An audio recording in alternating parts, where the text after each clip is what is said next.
La batalla por el templo, por Jacobo Greenberg, Silverbaum.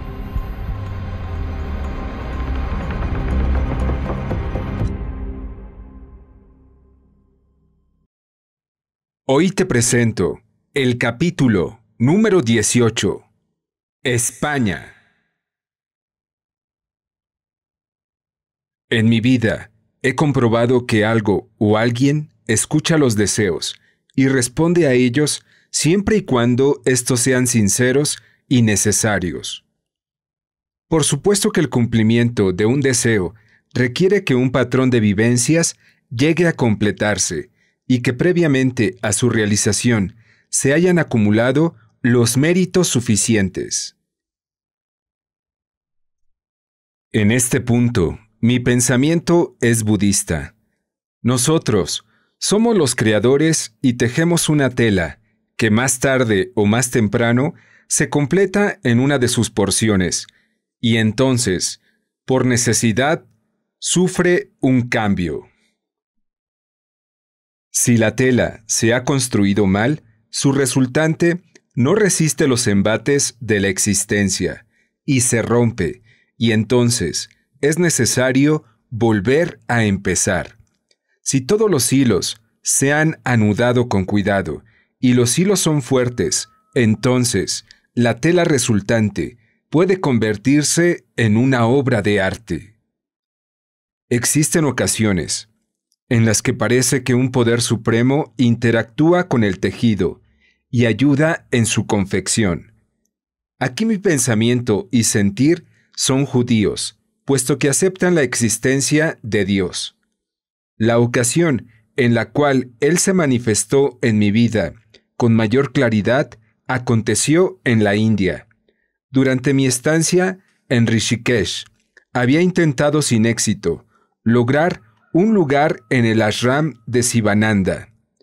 Este se localizaba a la orilla del Ganges, y en él habitaban grandes maestros, en un clima de gran intensidad mística y en una atmósfera de libertad. Se requería apartar un lugar con meses de anticipación para poder ser admitido. Ante este fracaso, solicité mi entrada en el ashram de un yogi centenario, Yogi Yogeshvar, y allí viví varias semanas. Pronto me percaté que no era adecuado para mí. Es cierto que me enseñaron yoga y que tenía un cuarto confortable y comida suficiente, pero la rigidez de los monjes que lo administraban era insoportable. Parecía una cárcel llena de rituales y mediocridad. Me sofocaba y llegué a no soportarlo. Sin embargo, no tenía otra opción. Una madrugada me desperté. A las 4 de la mañana, me levanté con un grito de angustia, atorado en mi pecho, y me dirigí a la sala de meditación, en la cual comencé a vociferar y a pedirle a Dios por una alternativa. Más calmado, regresé a mi cuarto y a las 6 de la mañana, súbitamente, y como impulsado por un resorte, bajé corriendo a la calle.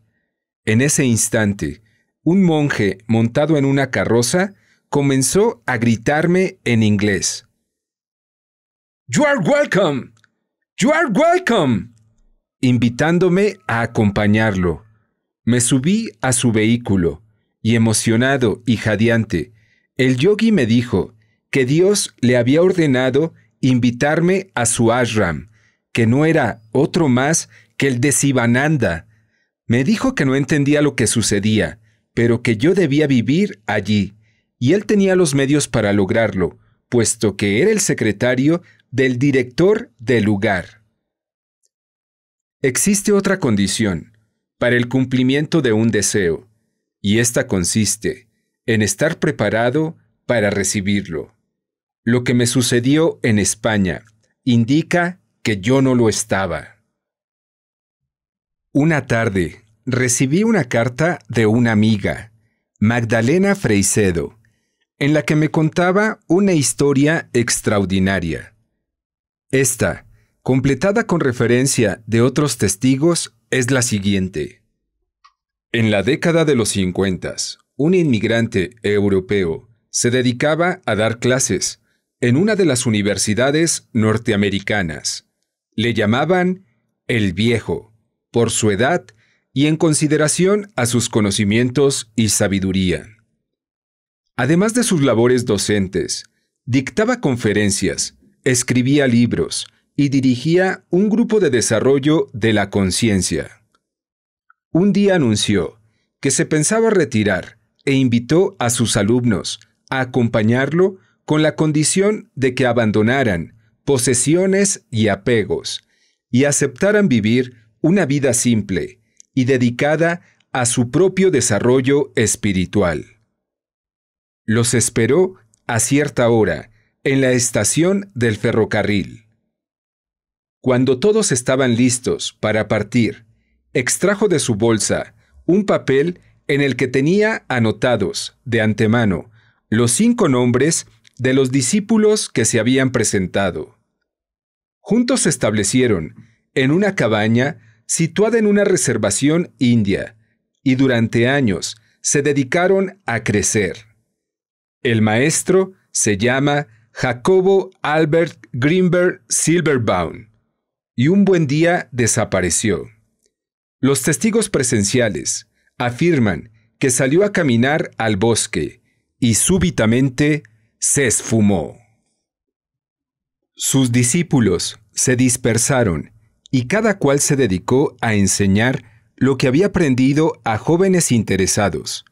Uno de ellos, José, radicaba en España y al entrar a una librería encontró algunos libros de Greenberg. Los leyó y se percató que coincidían, punto por punto, con las enseñanzas de Albert. Los libros eran míos y lo único que no coincidía era la juventud del autor. Sospechando que algún procedimiento misterioso había rejuvenecido al Viejo, José decidió visitarlo en México, donde residía.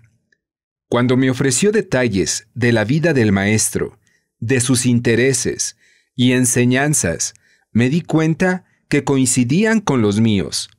La fecha en la que Albert se esfumó también correspondía con el instante en el cual vi a mi madre, en brazos de Moisés, retornar de su operación cerebral.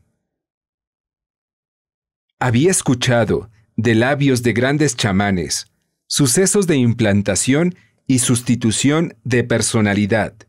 La propia Pachita era tomada por Cuauhtémoc durante las operaciones mágicas que realizaba. Comencé a sospechar que en medio del shock y la apertura que la visión de mi madre mutilada me había provocado, el espíritu del Viejo se había introducido en mi cerebro y me había guiado a partir de allí.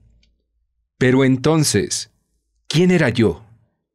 ¿Y cómo distinguirme a mí mismo de quien me ocupaba?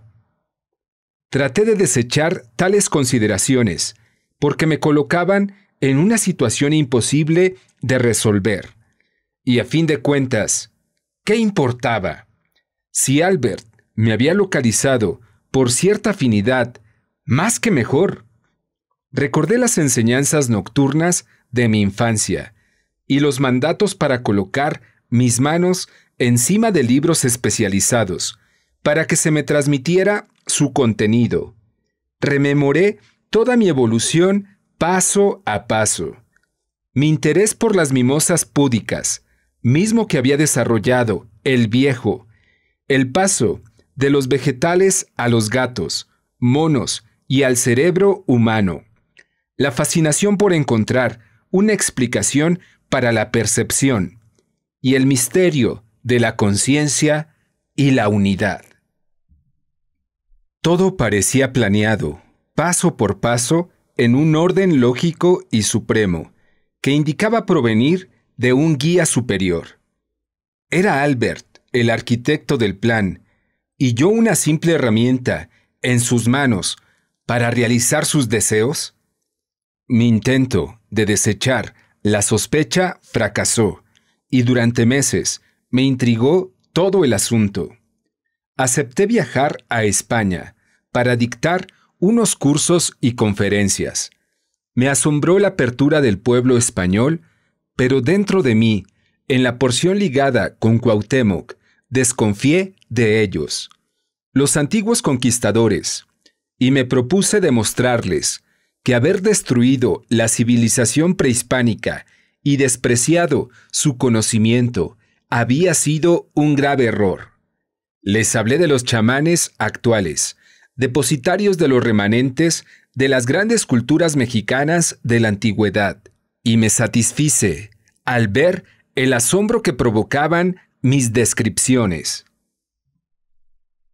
Félix, el director de una novedosa revista española, me contactó y me solicitó escribir artículos para su publicación y libros para la editorial que pensaba fundar.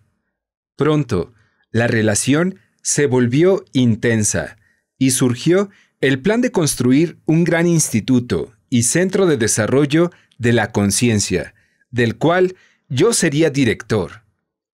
Al mismo tiempo, planeamos la realización de un congreso internacional acerca de la interacción de la mente con la materia, en la que invité a participar a José.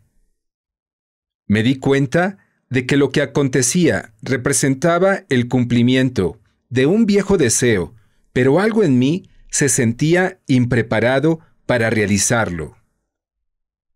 La personalidad de Félix me atraía, pero algo en él me recordaba a mi padre. Era autoritario y manifestaba un don natural para dar órdenes.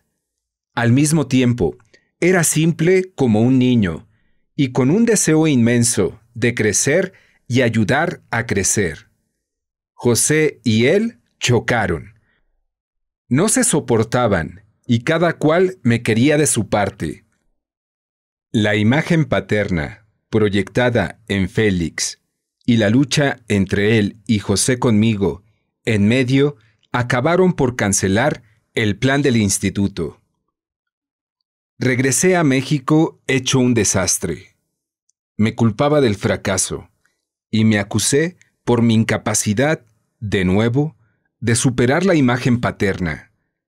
Me costó varios meses de intensas meditaciones y un accidente automovilístico desembarazarme de mi sensación de culpa e inferioridad. Regresaba un jueves en la tarde de la ciudad de Toluca, en donde le daba clases de meditación a niños cuando ocurrió. La noche era oscura y lluviosa, y mientras conducía, pensaba en mis alumnos. Eran capaces de las más sorprendentes hazañas de percepción.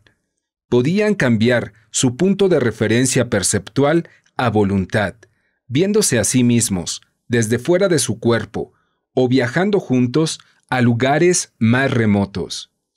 Yo les había explicado que todo lo que existe en el universo se encuentra en cada uno de sus puntos y que lo que ellos realmente hacían era decodificar la información sutil del espacio.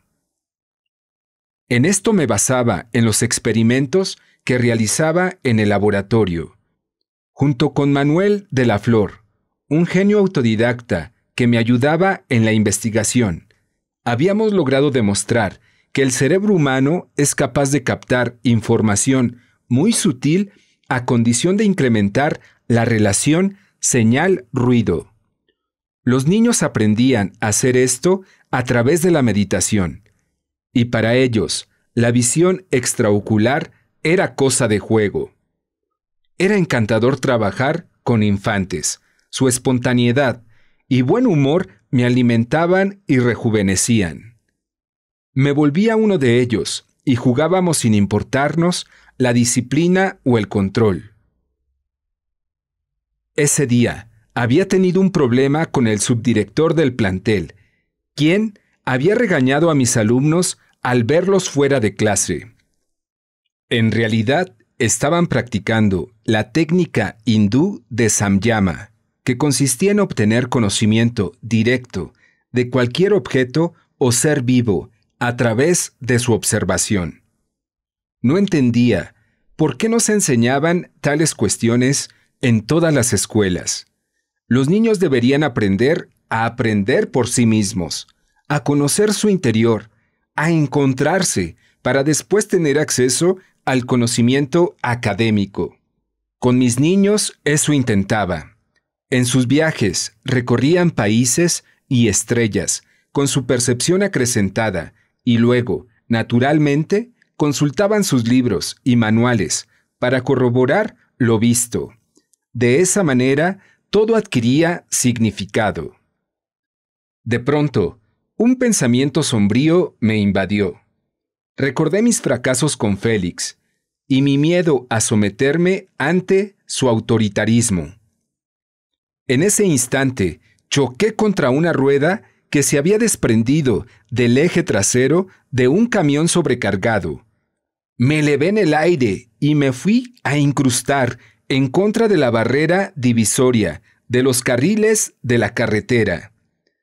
El impacto fue terrible al grado que rompió el cinturón de seguridad que afortunadamente traía puesto.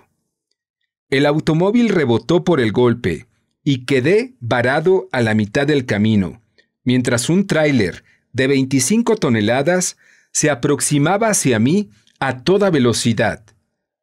Cuando el carro fue colocado a un lado del camino, el chofer del tráiler me dijo que no me había matado de milagro.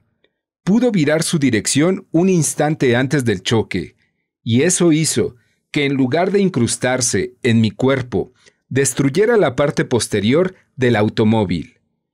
Esta era la tercera vez que me enfrentaba a la muerte, y como en las dos anteriores, pude observar todo el proceso en perfecta calma y ecuanimidad. Esto, en parte, se lo debía a Goenka y a sus enseñanzas. Todo en la vida es un modelo, y esta no era la excepción. Comprendí que la sobrecarga del camión representaba la sobrecarga de tensión en Félix, que se manifestaba en su autoritarismo. La salida de la llanta y mi choque con ella significaban el obstáculo que no había podido vencer y que me había desviado de mi camino. El haberme salvado dependía de la decisión de Jacobo Albert Greenberg Silverbaum. ¿Qué le importaba que siguiera vivo?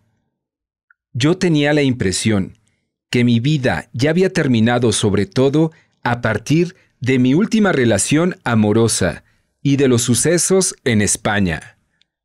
El hecho de sobrevivir quería decir que aún tenía cosas que hacer y aprender, y debía reconocerlo.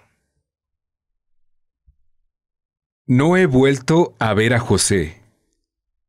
La última vez fue después de que juntos organizamos un congreso internacional en Madrid. Convencí a dos chamanes mexicanos, don Rodolfo de Jalapa y don Iván Ramón de la Jusco, de acompañarnos, y ante el público español hablaron de su conocimiento y mostraron sus habilidades.